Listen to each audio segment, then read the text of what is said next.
Hey, welcome back everyone, General Tony here, coming back with a brand new COC episode, and welcome my friends to a new video where we are going to be discussing a new concept troop idea to come into COC. So there are currently 19 troops inside of the game, 12 elixir, and only 7 dark elixir. We are crying out for another dark elixir troop, and I have seen one of the most awesome troop ideas ever on the Supercell forums a couple of hours ago, and I thought, you know what, why not discuss it with you guys in this episode to see what you think. So just before we do get ourselves into, the breakdown of the new troop, I would just like to say a massive thank you for 865,000 subscribers. Do not forget we are giving away $1,000 in prizes on the last day of October, guys, October 31st in 13 days time. So if you want the chance to win $1,000 in prizes, all you need to do is drop a sub to this channel right now, and of course leave a like on this episode just to show some support to the channel. Everyone who is subscribed to the channel will have the chance to win $1,000 in prizes on the last day of October. All that being said, let's get ourselves into this new troop idea. It's called the Vault, and it is definitely one you want to hear. So let me ask you a question. Have you ever thought about a troop which could be similar to a flying wizard, yet obviously not so overpowered? Because I believe if you put a couple of red balls inside of the wizard's hand and he started flying, I'm pretty sure he's going to wreck a couple of bases pretty quickly. So maybe not quite a flying wizard, but how about something similar to that, which has, slightly less hit points and slightly less damage per second? Then we could really start talking, guys, and that is what this new troop is basically gonna be. Now, this idea comes from the Supercell forums. As I said, it's a very recent post, and honestly, I have seen hundreds, if not thousands, of posts over the last couple of years, and this is definitely one of the best troop ideas that I've seen for quite some time. Reason being, it actually fits into the game in such an amazing way. Now, as I said, there are currently 7 Dark Elixir troops and 12 Elixir troops. We are crying for a new Dark Elixir troop, and I honestly believe this could be the answer. So stay tuned, guys. I'm about to break it down for you layer by layer. I'm going to tell you what the troop is, what it does, what it looks like, and why it could be beautiful for you. So let's get straight into it. There's no point wasting time. So the troop itself is called the Vault. Now, massive shout out to Dragon Beast 1000. He is the person who has posted about this troop on the forums, guys, and I honestly think it's such a great idea. So as I said, it is called the Vault. It is an air unit, so we haven't had an air troop since the Baby Dragon. Although the Baby Dragon is pretty cool, it's not very unique in my opinion. It's not very diverse in comparison to the Dragon. And this new troop, the Vault, is very, very unique, especially for an air unit. So let's just take a look at the current air units we have inside of the game. We have a balloon, which focuses on defenses and defenses only until every single defense is taken down. Then it goes for the other buildings. We have a Baby Dragon, which has a very unique strategy to it because it rages itself up, but it only does that if it isn't surrounded by other troops. So it is very rare to, do mass amounts of damage to a base using Baby Dragons because they just all clump together.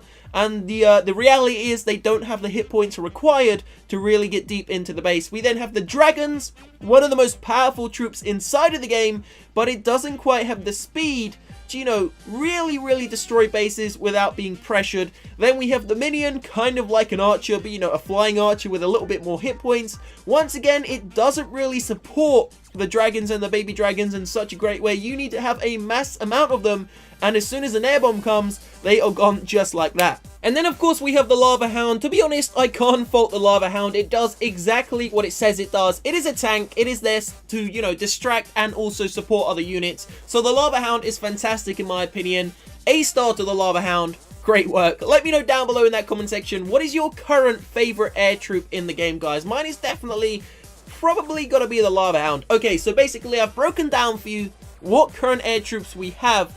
But how about this, guys? This is the reason why I think the Vault is going to be a fantastic troop. Now, we are about to tell you what the Vault looks like, what it's going to do, and how it's going to benefit you, the average daily COC player. But just before I do, hear me out on this. So basically, let's take a look at ground, guys. We have golems, we have peckers, we have so many different ground units, and then we have the wizards to, clear out the rubble and help those units filter into the center. The wizard is not a troop that you want to send in directly. It's kind of like a troop you want to drop behind your troops just to make sure that they can funnel into the base. Then you want to go in with your main army and, you know, do some real damage to the Town Hall 11, Town Hall 10, or whatever town hall you are attacking.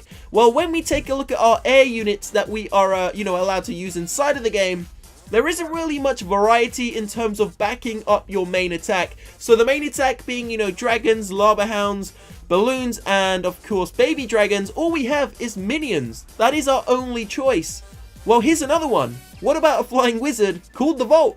So as I said earlier, obviously a flying wizard could be slightly overpowered. I mean, a wizard with, it's basically a wizard on steroids, guys, because he's going to fly over the walls and nothing's really going to stop him. Saying that, though, he would also get targeted by air defenses, so that is pretty cool. But then again, he wouldn't get targeted by cannons, so it kind of, you know, counterbalances itself out. So as I was saying, a flying wizard may be too slightly overpowered, so it's very simple, a very simple fix.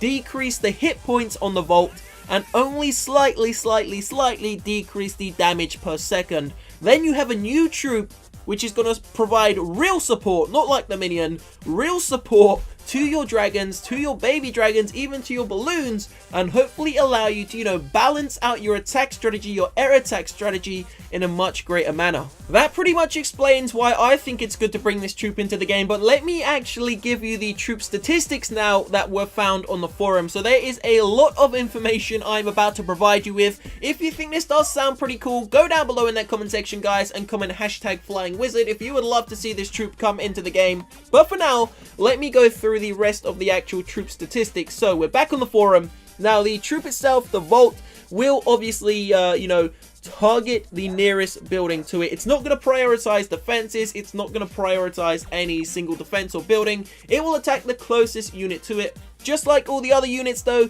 it will also, well, the most of the other units, it will also then get distracted by any clan castle troops, any flying skeletons, or anything of that sort. And then we're going to move on to the actual offensive strategy of the troop and what it does. So the name of the troop, as you have all heard many times, is actually called the Vault, and there is a very good reason why it's called the Vault. This troop, and this is a really cool concept, actually only receives half damage from hidden Teslas. Now that's pretty cool because, as I said, it is called the Vault. It's an electric troop. It does very similar attack styles to the Wizard, you know, in terms of the animation and even the aesthetic look. Could be maybe not similar to the Wizard, but kind of, you know, the same sort of category. So as I said, it would only be absorbing 50% of the Tesla attack. So the Tesla will do 50% damage to the Vault, which is pretty damn cool. Don't forget, you could also put the Vault inside of your defending clan castle, so it would definitely be a great troop to have on defense as well as offense. But now let's get into the actual troop statistics. So far I've used a lot of information from the forums regarding the Vault. However, I am not going to use the original creator's statistics because, quite honestly, I think he has overestimated a lot of them. For example, he believes that this troop should be a capacity of 8, a troop spacing of 8, and I think that is way too overestimated, guys. Now these are going to be my statistics. So the troop is going to be either 4 or 5 trooping capacity. The damage type is going to be multi, guys, because obviously it does splash damage because it is very similar attack to that of the Wizard. It targets ground and air and has a movement speed of 18. Its favorite target is any. Now, as I mentioned earlier on in the episode, there are currently 5 levels for this troop. The first level unlocked at Town Hall level 9, the second and third unlocked at Town Hall level 10, and the fourth and fifth unlocked at Town Hall level 11. So this is a troop which is unlocked at Town Hall level 9. Now, the reason I'm not giving this troop to Town Hall level 8, air attacks at Town Hall level 8 really aren't, you know, used at all, to be honest with you, and I don't think this would really make much of a difference. Apart from dragons, but dragons with this troop at Town Hall level 8 could be slightly overpowered. At Town Hall level 7, incorporating a troop like this would severely overpower Town Hall 7s. Now at Town Hall level 9, air attacks are, you know, a hit and a miss. Loads of people use them, loads of people don't. I believe this could really benefit Town Hall level 9. At Town Hall 10, air attacks are used, but of course, dragons are very underused. And at Town Hall level 11, there are very few people who use dragons because they're far too expensive, far too long to train. Well, not really anymore since the update, but just far too expensive. And to be honest with you, they're really kind of dodgy because sometimes you don't even get a 1-star. So here are the actual troop training levels, how much they're going to cost their damage per second, and their hit points. So a level 1 vault is going to cost you 65 Dark Elixir, level 2 95, level 3 125, level 4 180, and level 5 200. And then the actual, the statistics, the hit points go at 200, then 240, 299, 326, 399, and then of course the actual damage per second starts at 185, then 200, 240, 290, and then 320. So it's kind of similar to, I believe, the wizard statistics, except, you know, slightly decreased, not as much damage and not as much hit points. So that is pretty much going to sum up the vault, guys. Let me know what your thoughts are in that comment section. Now obviously we have just received a big update in the game, but there is apparently another update coming out for Halloween in a couple of weeks time. However, it is most likely going to be a lot smaller and not incorporate new troops or new traps or, you know, some major features. However, I will say I was expecting there to be a new trap and a new troop, another one, by the end of the year, if not maybe by like February or March next year. So hopefully there will be a new one coming into the game. As I said, there are currently 19. And, you know, 20 is a round number, so I would love to see that. So leave a like on the episode, subscribe to the channel, guys. I will see you very shortly. Have a great day. Peace out.